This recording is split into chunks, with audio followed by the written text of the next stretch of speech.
एक शांत गांव के बाहर, जिसे समय भूल गया था, एक पुरानी हवेली खड़ी थी। लोग उसे फुसफुसाती हवेली कहते थे। उसकी दीवारें काई और पुरानी होने की वजह से काली पड़ गई थीं। खिड़कियां खोखली आंखों जैसी थीं, जो कुछ भी नहीं देख रही थीं। गांव वाले दबी आवाज में उसके बारे में बात करते थे। वे कहते थे कि रात में उसकी टूटती दीवारों से अजीब आवाजें आती थीं। कभी कभी एक औरत की चीख हवा में तैरती थी, जो दुख और दर्द से भरी होती थी। हवा भी अपने साथ राज लिए चलती थी, जैसे वह उजड़े हुए बगीचों में सरसराहट करती थी। जंग लगे गेट एक सदी से नहीं खुले थे। हवेली का एक लंबा और गहरा इतिहास था। ये कभी एक ताकतवर जमींदार की थी, एक ऐसे जमींदार की जो अपनी क्रूरता के लिए जाना जाता था। लोग कहते थे कि जिस जमीन पर हवेली बनी थी वह शापित थी। कहानियां सुनाई जाती थीं कि खाली गलियारों में परछाइयां नाचती थीं और बिना लैंप वाले कमरों में रोशनी टिमटिमाती थी। उस जगह के चारों ओर हवा हमेशा ठंडी रहती थी, यहाँ तक कि सबसे गर्म गर्मी के दिन भी। बच्चों को कभी भी उस सड़ी हुई इमारत के पास न जाने की चेतावनी दी जाती थी, क्योंकि ऐसा कहा जाता था कि जो लोग अंदर जाते थे वे कभी वैसे वापस नहीं आते थे। हवेली ने अपने राज कसकर पकड़ रखे थे। गांव वालों के पास बताने के लिए कई कहानियां थीं। एक बूढ़े आदमी को याद था कि उसके दादा कहते थे कि हवेली दुख से पलती थी। उसने दावा किया कि उसकी दीवारों के भीतर मरने वालों की आत्माएं हमेशा के लिए फंसी हुई थीं। वे अपने आखिरी पलों को दिन रात दोहराने के लिए मजबूर थीं। आवाजें सिर्फ हवा नहीं थीं, वे एक दुखद अतीत की गूंज थी, एक ऐसी कहानी जो भूली नहीं जा सकती थी। दिन की गहरी चुप्पी अंधेरा होते ही अनदेखे आतंकों की एक सिम्फनी में बदल जाती थी, जो वहां खोए हुए जीवन की एक ठंडी याद दिलाती थी। हवेली के चारों ओर के पेड़ भी उदासी से झुके हुए लगते थे।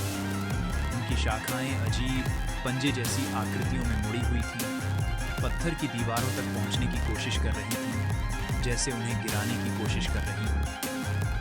प्रवेश द्वार तक जाने वाला रास्ता मुश्किल से दिखाई दे रहा था, खरपतवार और कंटीली झाड़ियों से ढका हुआ था। यह एक ऐसी जगह थी जिसे प्रकृति वापस पाने की कोशिश कर रही थी, अपने काले अतीत को दुनिया से छिपाने की। लेकिन हवेली ने विरोध किया। वह एक भूली हुई त्रासदी के स्मारक के रूप में खड़ी थी। उसकी उपस्थिति गांव के जीवन के ताने बाने में एक लगातार ठंडी फुसफुसाहट थी। किसी ऐसे व्यक्ति का इंतजार कर रही थी जो इतना बहादुर हो या इतना मूर्ख हो कि उसके राजों को उजागर कर सके। संध्या एक पत्रकार थी जिसका दिमाग जिज्ञासु था। वह राजनीति या खेल के बारे में नहीं लिखती थी। वह उन चीजों के बारे में लिखती थी जिनके बारे में लोग फुसफुसाते थे, लेकिन खुद देखने से डरते थे। रहस्य और किंवदंतियां उसका जुनून थीं। फुसफुसाती हवेली की कहानी उसे इस शांत गांव में ले आई थी। उसने चीखों और छायाओं की कहानियां सुनी थीं और वह सच्चाई का पता लगाने के लिए दृढ़ थी। अपनी नोटबुक और एक भारी भरकम टॉर्च के साथ वह एक बदली हुई दोपहर को जंग लगे गेटों के सामने खड़ी थी। हवा में एक अनकही चेतावनी भरी हुई थी। गांव के बड़ों की मिन्नतों को नजरअंदाज करते हुए संध्या ने टूटती हुई चारदीवारी में एक दरार पाई। वह उसमें से निकलकर हवेली के मैदान में कदम रखा। चुप्पी तुरंत और बहरा कर देने वाली थी। गांव से पक्षियों का चहचहाना गायब हो गया था। उसकी जगह एक धीमी गूंज ने ले ली थी, जो खुद पत्थरों से आती हुई लगती थी। उसने विशाल लकड़ी का दरवाजा धकेला, जो विरोध में कराह उठा। धूल एक कंबल जितनी मोटी अंदर सब कुछ ढकी हुई थी। सूरज की रोशनी गंदी खिड़कियों से घुसने के लिए संघर्ष कर रही थी, जिससे लंबी डरावनी परछाइयां बन रही थीं, जो उसकी आंखों को धोखा दे रही थीं। उसने भूतल की खोज की। उसके कदमों की आवाज विशाल खाली हॉल में गूंज रही थी। फर्नीचर सफेद कपड़ों में ढका हुआ था, सोए हुए भूतों जैसा लग रहा था। दीवारों पर लगे चित्रों के चेहरे फीके पड़ गए थे। उनकी आंखें उसके पीछे चलती हुई लग रही थीं। उसे एक गहरी ठंड महसूस हुई, जिसका मौसम से कोई लेना देना नहीं था। यह एक ठंड थी जो हवेली के भीतर से ही आ रही थी। एक धीमी सिसकने की आवाज उसे एक भव्य घुमावदार सीढ़ी से ऊपर ले गई।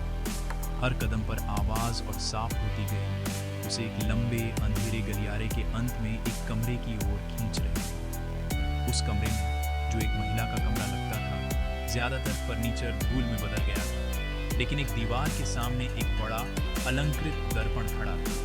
यह गहरे नक्काशीदार लकड़ी के फ्रेम में था और उसका शीशा आश्चर्यजनक रूप से साफ था, कमरे के अंधेरे को पूरी स्पष्टता से दर्शा रहा था। सिसकने की आवाज खुद दर्पण से आती हुई लग रही थी। जैसे जैसे संध्या करीब आती गई, उसने शीशे के भीतर कुछ चमकता हुआ देखा। यह उसकी अपनी परछाई नहीं थी। एक पल के लिए उसने एक सुंदर, आंसुओं से भरी महिला का चेहरा देखा। उसकी आंखें एक प्राचीन निराशा से भरी हुई थीं। जैसे ही संध्या वहीं खड़ी होकर देखती रही, एक धीमी आवाज दर्पण से फुसफुसाई। उसने एक नाम कहा, चंद्रिका। आवाज इतनी गहरी उदासी से भरी थी कि संध्या का दिल दुखने लगा। शीशे में फंसी आत्मा ने अपनी कहानी सुनाना शुरू किया। चंद्रिका उस जमींदार की पत्नी थी जो हवेली का मालिक था। वह बहुत अमीर आदमी था, लेकिन उसमें कोई दया नहीं थी। वह उसे एक चीज की तरह मानता था, एक सुंदर पक्षी जिसे सोने के पिंजरे में रखा गया था। उसका जीवन अकेलेपन से भरी विलासिता का था, जिसमें प्यार या गर्माहट नहीं थी। हवेली उसके लिए उसकी कब्र बनने से पहले ही उसकी जेल थी। चंद्रिका को राजेश नाम के एक दयालु नौकर की संगति में सांत्वना मिली। वह एक साधारण आदमी था जिसने उसकी आंखों में उदासी देखी थी। वह उसे बगीचे से फूल लाता था और उसे ऐसी कोमलता से बात करता था जो उसने कभी नहीं जानी थी। उनकी दोस्ती एक गुप्त प्यार में बदल गई। उसके जीवन के अंधेरे में एक छोटी सी रोशनी की चिंगारी। वे गुप्त रूप से मिलते थे, खुशी के पल साझा करते थे जो कीमती और खतरनाक दोनों थे। वे जानते थे कि जमींदार का गुस्सा भयानक होगा अगर उसे कभी पता चला, लेकिन उनका रिश्ता इतना मजबूत था कि उसे नकारा नहीं जा सकता था। उनका रहस्य हमेशा के लिए नहीं रहा। जमींदार शक और ईर्ष्या से भरा उनके प्यार का पता लगा लिया। उसका गुस्सा बेकाबू था।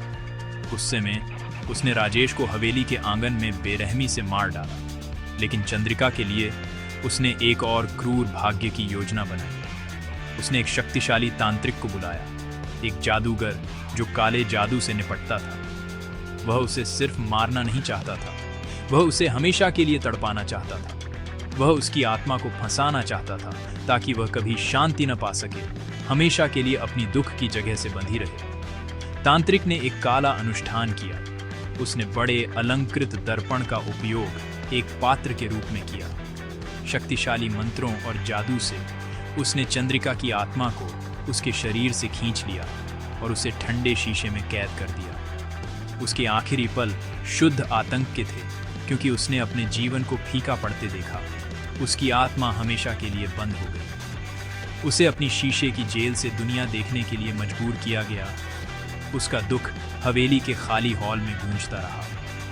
हवेली उसकी शाश्वत गवाह बन गई। उसके दर्द और जमींदार की अकथनीय क्रूरता की याद को संजो कर रखा। जैसे ही चंद्रिका की कहानी खत्म हुई, हवेली अपने पिछले डरावने अनुभवों से जीवंत हो उठी। संध्या को एक आदमी की क्रूर हंसी की धीमी आवाज गलियारे से गूंजती हुई सुनाई दी। एक भयानक चीख दर्द से भरी हुई चुप्पी को चीरती हुई निकली और कमरे का तापमान अचानक गिर गया। उसके सामने का दर्पण छूने पर ठंडा हो गया। कमरे के कोनों में परछाइयां गहरी हो गईं और ऐसा लगा कि वे मरोड़ रही हैं, धमकी भरे आकार ले रही हैं। ऐसा लगा जैसे हवेली खुद भयानक घटनाओं को फिर से जी रही थी और संध्या अब उसकी प्रेतवाधित याद का हिस्सा थी। चंद्रिका का प्रेत चेहरा दर्पण में फिर से दिखाई दिया। उसका भाव गिड़गिड़ाने वाला था। उसने समझाया कि उसकी आत्मा को सिर्फ दर्पण तोड़ने से आजाद नहीं किया जा सकता था। तांत्रिक का जादू बहुत मजबूत था। जादू खून और वंश से बंधा हुआ था। उसने एक चौंकाने वाला मोड़ बताया। उसकी आत्मा को केवल उस आदमी के वंशज द्वारा ही आजाद किया जा सकता था जिससे उसे प्यार था, नौकर राजेश। केवल उसके खून का कोई व्यक्ति ही शक्तिशाली अभिशाप को तोड़ सकता था और उसकी शीशे की जेल को तोड़ सकता था, जिससे उसकी आत्मा को आखिरकार शांति मिल सके। इस रहस्य उद्घाटन ने संध्या को एक नया और मुश्किल मिशन दिया। एक प्रेत बाधित घर की उसकी जांच एक आत्मा की मुक्ति की खोज में बदल गई थी। उसे अब राजेश का एक जीवित वंशज खोजना था, एक नौकर जो एक सदी पहले जिया और मर गया था। यह एक लगभग असंभव काम था। वह 100 साल के इतिहास में एक नौकर के परिवार के वंश का पता कैसे लगा सकती थी? गांव पुराना था और रिकॉर्ड दुर्लभ थे। हवेली के रहस्य सिर्फ उसकी दीवारों में नहीं थे, बल्कि समय के भूले हुए इतिहास में बिखरे हुए थे।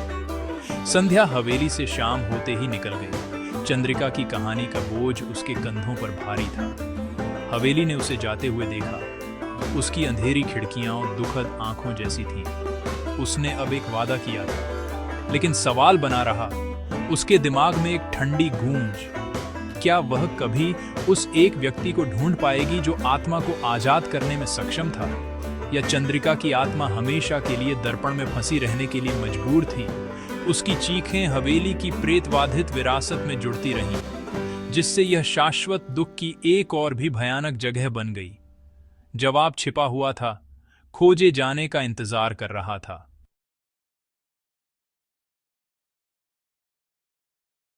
हमारे चैनल को सब्सक्राइब कीजिए और बेल आइकॉन को प्रेस कीजिए ताकि आपको हमारी लेटेस्ट वीडियो की अपडेट मिलती रहे।